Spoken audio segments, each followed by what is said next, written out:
Hai hai hai. Di video kali ini saya mau bagikan resep ongol-ongol kue khas tradisional Indonesia. Langkah pertama, siapkan kelapa parut sebanyak 100-150 gram dan juga secukupnya garam dan daun pandan secukupnya. Diaduk sebentar, lalu setelah itu kita akan kukus kurang lebih selama 10 menit. Kukus dalam api yang sedang saja ya.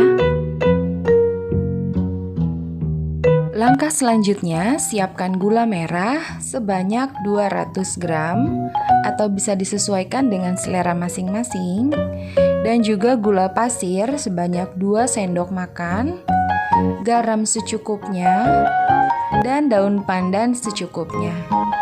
Masukkan juga air mineral sebanyak 450 ml. Ini akan kita masak sebentar sampai kira-kira gulanya larut dan juga sampai airnya mendidih, lalu bisa kita angkat dan kita sisihkan sebentar sampai berada dalam suhu ruang.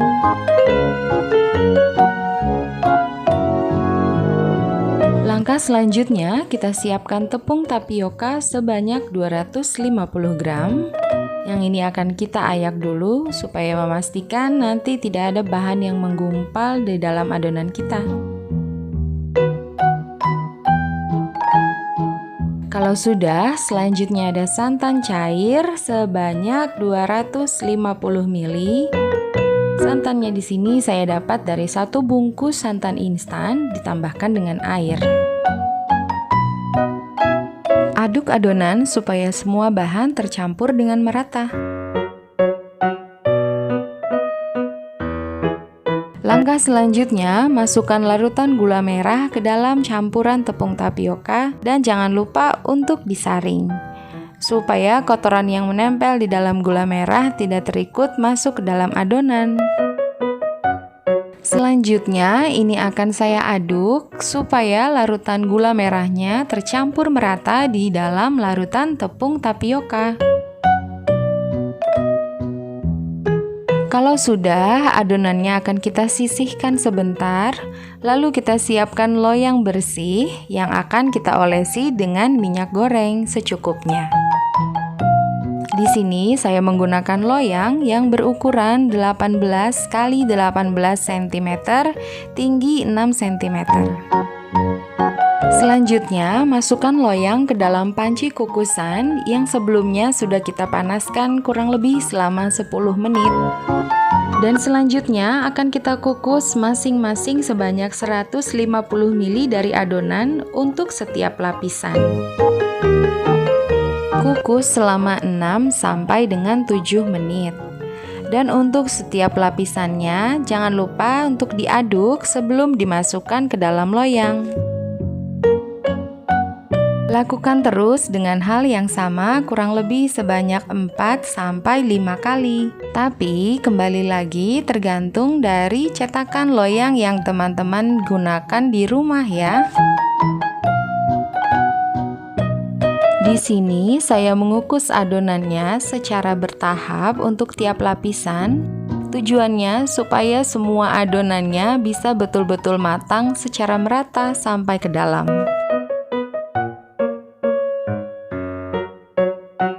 Dan untuk bagian lapisan terakhir, jangan lupa untuk menambahkan air ke dalam panci kukusan kita, karena nanti kita akan mengukus bagian terakhir selama 15 menit. Dan jangan lupa untuk mengukus adonan dengan menggunakan api yang cenderung sedang.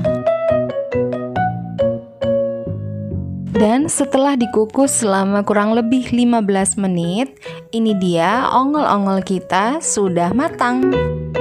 Dan selanjutnya jangan lupa untuk didinginkan dalam suhu ruang atau boleh juga disimpan di dalam kulkas kurang lebih selama 3-4 jam supaya teksturnya betul-betul bisa terbentuk dan padat. Dan ini dia hasilnya setelah didinginkan kurang lebih selama 3 jam. Sebelum membalikan loyang, jangan lupa untuk diberikan tusuk gigi untuk memudahkan kita dalam mengeluarkan adonan dari dalam loyang.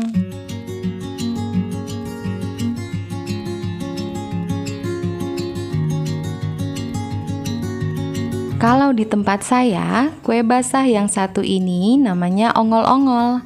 Kalau di tempat teman-teman, kira-kira namanya sama atau beda ya? Silahkan tulis di kolom komentar.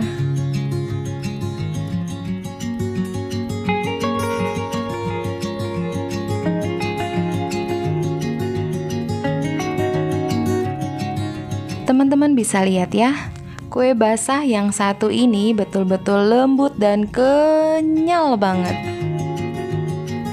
Resep ini sangat cocok untuk dijadikan sebagai ide cemilan atau snack box untuk arisan, dan juga bisa untuk teman-teman yang ingin mempunyai ide jualan ataupun ide bisnis di rumah.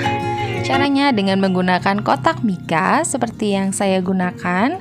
Di sini berukuran 6 x 6 cm dan bisa dialasi dengan daun pisang. Kalau mau lebih cantik boleh ditambahkan dengan stiker. Oke, sekian untuk video kita kali ini. Teman-teman wajib banget untuk dicoba di rumah. Dan kalau teman-teman suka dengan video ini, jangan lupa untuk di-share video ini sebanyak-banyaknya. Terima kasih sudah menonton dan sampai jumpa di video-video selanjutnya.